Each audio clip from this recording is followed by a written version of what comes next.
Just when you think you have somebody and you've caught them in discord, you'll mess around and get yourself caught up in your own bull crap. It's what I learned tonight.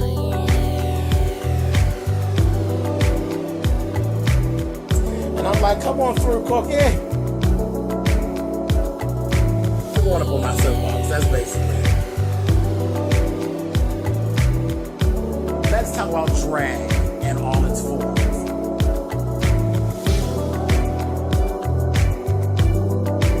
What, Cookie?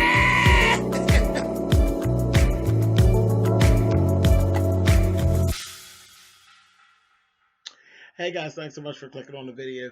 This is my review for season 3, episode 1 of Greenleaf. This is part 1 of the 2-night season premiere.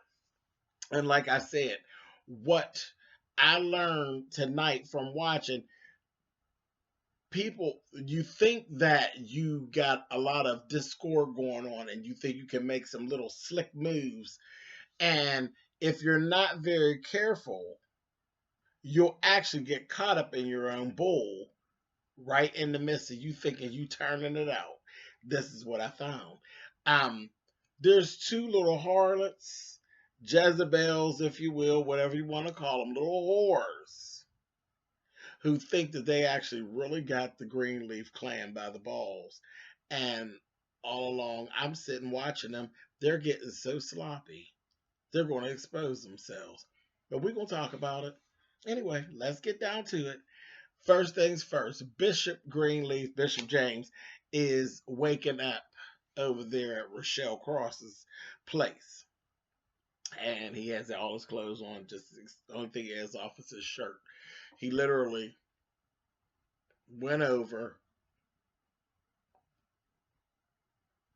and slept. He slept. She tried to throw it at him, and he wouldn't take it. He said to her about 3 good times, I am still married. I am married. And she said, but she threw you out. And he said, that's okay. That's okay. I'm still married. I'm still married to the idea of the man that I'm supposed to be. I'm married. Whatever May does, doesn't matter. I'm still married. I said, well, come on through, Bishop.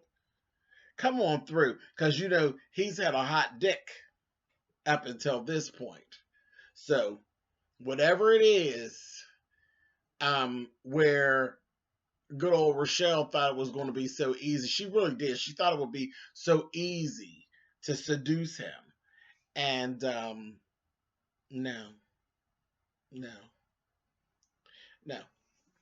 So he wasn't going for it. He ended up getting the message that, you know, telling him about Zora and how Zora had run off and all of this.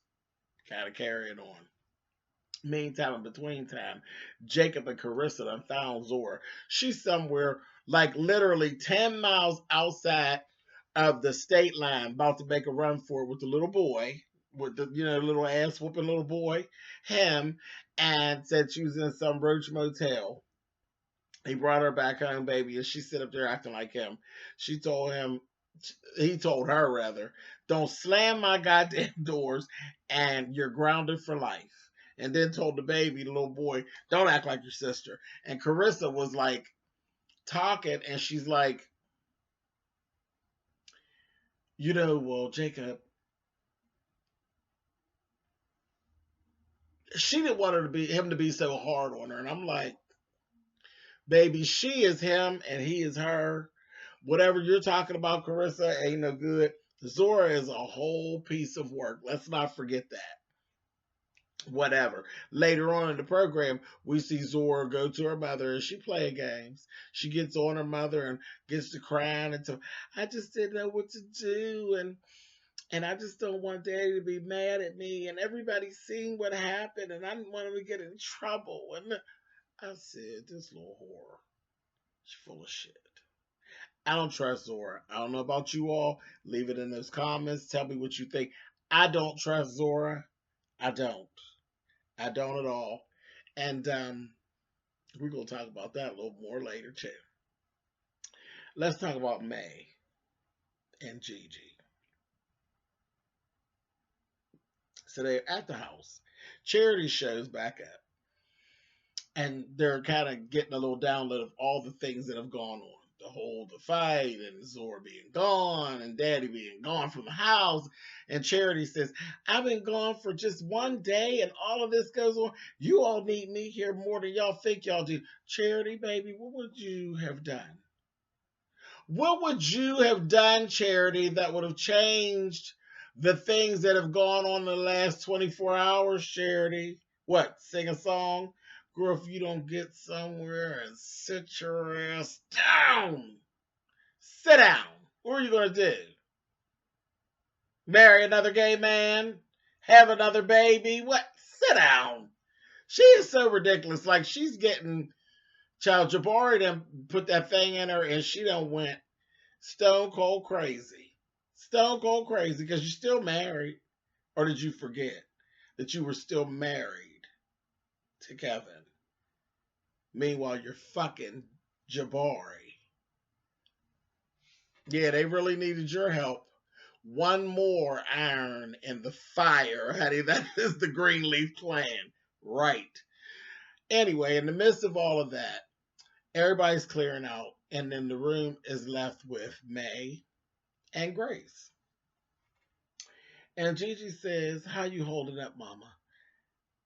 And she looked at her and told her, don't you give me that sympathy. You didn't came here clinking around in a glass, like what she said, clinking around in a glass room and breaking it all up like China or some shit she said to her. I said, what? She basically blamed all of the discord on Gigi and Mavis. You and my sister, you just go and you meddle and you meddle and you meddle until everybody is messing around and they're all stuck in their sin and their sorrow. I said,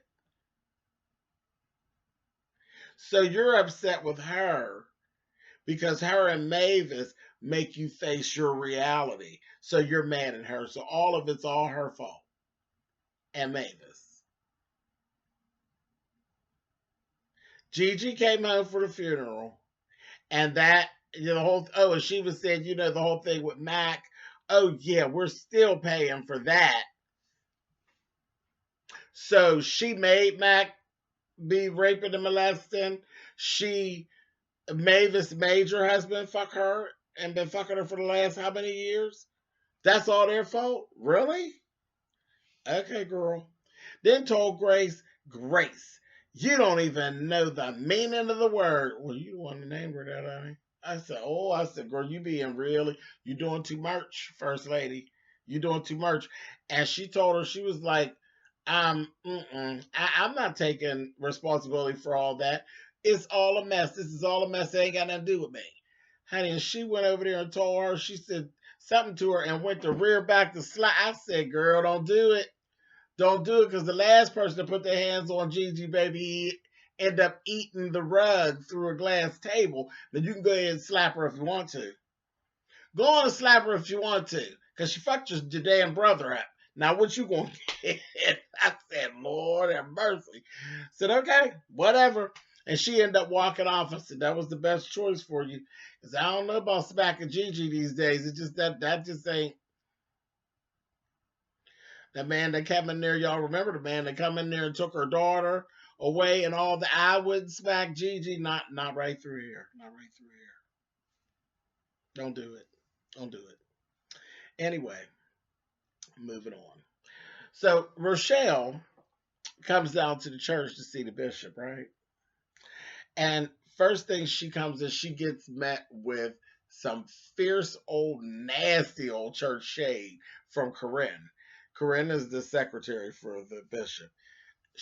And that's what I said, people were starting to see through the bullshit that is Tasha Skanks and Rochelle Cross. People, and they may not be just the right people, just for right now, but people are starting to see the bullshit that is the two of them. When they link it up, baby, they're going to let their asses have it, and I can't wait. But she was throwing all kinds of heavy shade at her, giving her, No, you can't just walk right in, honey. You could just wait a minute, honey. And she calls the bishop, and he says, send her right on in. Send her in. She gets in there, and they're going on, and she's all up in his face as usual, doing what she does. And he's trying to tell her we shouldn't be spending personal time together, this, that, thing, and the other. And she's basically still throwing pussy his way, honey. And the next thing you know, Gigi actually ends up coming in the office. Maybe that Corinne's shady ass told Gigi, oh, girl, don't worry about it. Go ahead on in your dad's office, honey. Walk right on in. He's not busy. Baby and Gigi roll right up in there on them. And see, now Corinne has passed the buck. Now someone who needs to see what's going on, who can get some results, has seen what's going on. She walked in there and the vibe just wasn't right. And she was looking, and Rochelle was looking suspect, and Bishop was looking suspect, and Gigi is very, very Gigi. Well, you all know, Gigi has a very strong sense of discernment. So she ain't for the shit. So she's saying, and I said, she's on to you, Miss Rochelle, honey. I said, okay, good, Gigi, good. Later on, Gigi ends up having a conversation with Bishop. They go out to lunch. And she says, so, all of this stuff about you and Mavis, is it true? He gets basically getting all snipey with her and tells her, you stay out of it. It's none of your business. She says, so it's true. He says, it's so destroy everything. You just stay out of it. I said, So now she got her good old side eye on her daddy. She's watching him. I said, good. Good. Jacob has this run-in with Brittany, who is their secretary and their treasurer over at his church.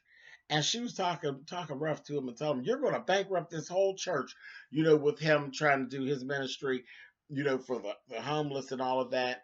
And in walks Tasha Skanks. And she says,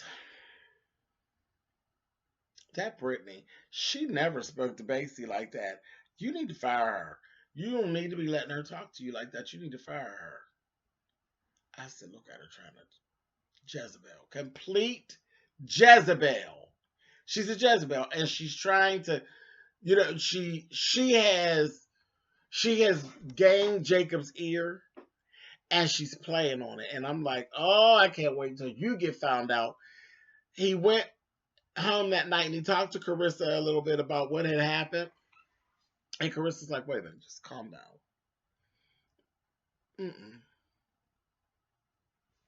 That ain't that bad. And it's not, this is not an issue to the point where you need to be firing her. She's been there forever. She knows the whole run of the church. She is definitely an asset. Let's just talk about it some more. I'm just going to fire anybody. Oh, if she did it to you, you would fire her, this, that, the other. And Carissa's like, okay, whatever. I don't have time for this right now. I'm trying to do it with my daughter. I ain't firing nobody. It's cool. Chill. Cool. Goes on.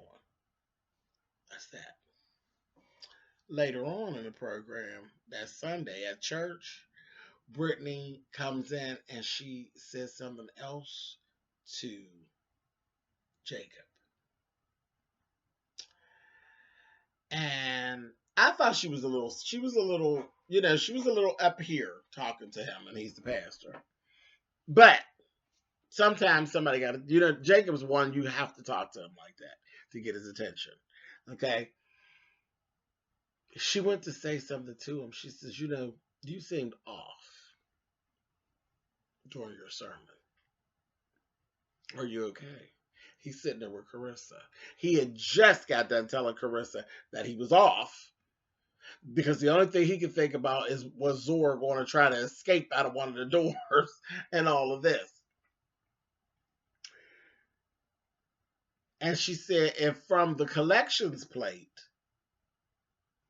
it seems as though some of the people felt like you were off too. Baby, he went, he said, do you hear this? He said, you know what, you're fired, Brittany. You are fired. And she's like, for what? And he's like, just, I'm not going back and forth with you. I'm not going around and around with you. You're fired. You're done. Get out. Just go away. Bye. And Carissa's like, are you kidding me? You just fired her? I thought we were going to talk about it. He's like, I'm sick of it. Tasha said she never treated Basie like that, and I'm not going to accept it from her. I said, oh my God. Carissa's still listening. Now, Carissa got her good ear on too, because you know Carissa is Val. Carissa's old Val ass gutter snipe, okay? She's like, okay. And all she's hearing is this Tasha, Tasha, Tasha, Tasha, Tasha. You know she don't like Tasha no way. And she's hearing it. And I said, oh, good. So Gigi is on to Rochelle somewhat, just don't know why yet. And we got Carissa, who is on to getting on to Tasha. So I said, good, here we go. Now I can work with this because at some point, them two are going to pull it together and they're going to figure out about these two whores, baby. They're going to take them and bang them together like this. And I cannot wait. Can't wait.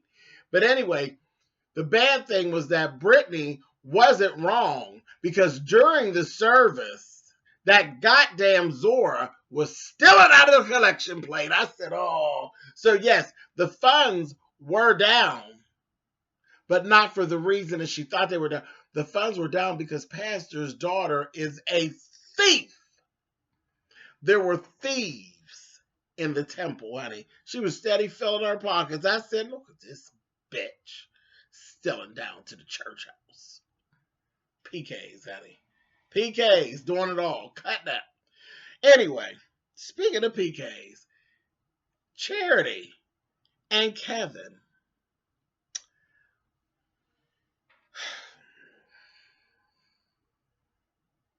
I don't know who Charity thinks she is, really. Like, I understand she's upset with Kevin about him being gay and moving on and the whole 9 yards. I understand. But girl, where is it that you feel as though you can literally just take his baby away from him and tell him about how he can't see the baby and this, that, thing, and the other, and you ran off. You know, she's using all of that to do what she wants to do, which she's just being nasty. And the thing is, girl, let it go. You got a man, you're getting dick. He got a man, he's getting dick. You swole because his man is probably better than yours from what we see. When you put his man up against your man, I'll take his man. Because Aaron is a little, yeah, we like Aaron. Jabari, if I was trying to cut an EP, then I'll go play with Jabari. But for the most part, I go roll around over there with Aaron. So I think your husband got the best deal when y'all chose men, and I think you're a little swole about it, and you're mad. And now you want to dangle custody and time with the baby over his head. Well, he told her ass, I'm ready and willing to go to court to fight. I'm not playing this game with you. And it's going to be a fight. It's not going to be how the Greenleafs just come and just roll over everybody because remember, Aaron was actually the lawyer for the Greenleafs that got him out of a lot of trouble that they were in. So, yeah, he's definitely fucking in through the right sheets to actually go at your ass. So I said, okay, well, this is what's going on with them. And she continues on, and he showed up for church. Showed up, and she got all nasty and, well, what are you doing here? He's like, this is my church. It's my home church, and this is my son's church, and you're trying to go. She's like, I got to go away again. This, that, the other. He says, listen, let me tell you something. You could just give my son to me while you go away, and that's fine. No, I'm not going to do that. I don't even know if I could trust you with him. All that bullshit. Then she says, I ain't got time for you with this, Kevin. I'll let you see him whenever I get a chance to, and I'll let you know. He was like, I don't think so. He says, let me tell you what you're going to do, bitch. What you're going to do is either you're going to give the baby to me while you're gone, or you won't go. You'll stay. And if you take my son across state lines, you still won't go That's kidnapping, and I will press charges, bitch. I was like, oh, girl, you done lit the fire on the queen and Miss Kevin, honey, and you all are going to get a problem. You and your mother. Because everything was cool. Lady May and Charity have lit the queen. I mean, really turned her wick all the way up. Foo funny. And y'all got Miss Kevin really doing stunts and shows. I said, a mess. A whole mess. And literally, there was a scene in there before we even got to the church thing where two scenes I'm talking about. Lady May and Bishop talked, and he was like, I need to come on home. We got 2 days to pay the IRS. I think it's like $2 million. We need to keep up a united front, keep up appearances, and this, that, the other. She said, no, I'm not keeping up any appearances, honey. You're out of here. So that was her thing. That's what she got going on. Then the siblings had actually gotten together, and it's Jacob, Charity, and Gigi. And Jacob feels as though this is what daddy gets. Because when I was cheating with the white woman, oh, he threw me all out, ostracized me, and just did me in. So he needs to get a taste of his own medicine. Charity is doing the same thing like Lady May and saying that everything is all Gigi's fault. That everything was fine before Gigi came home. I said,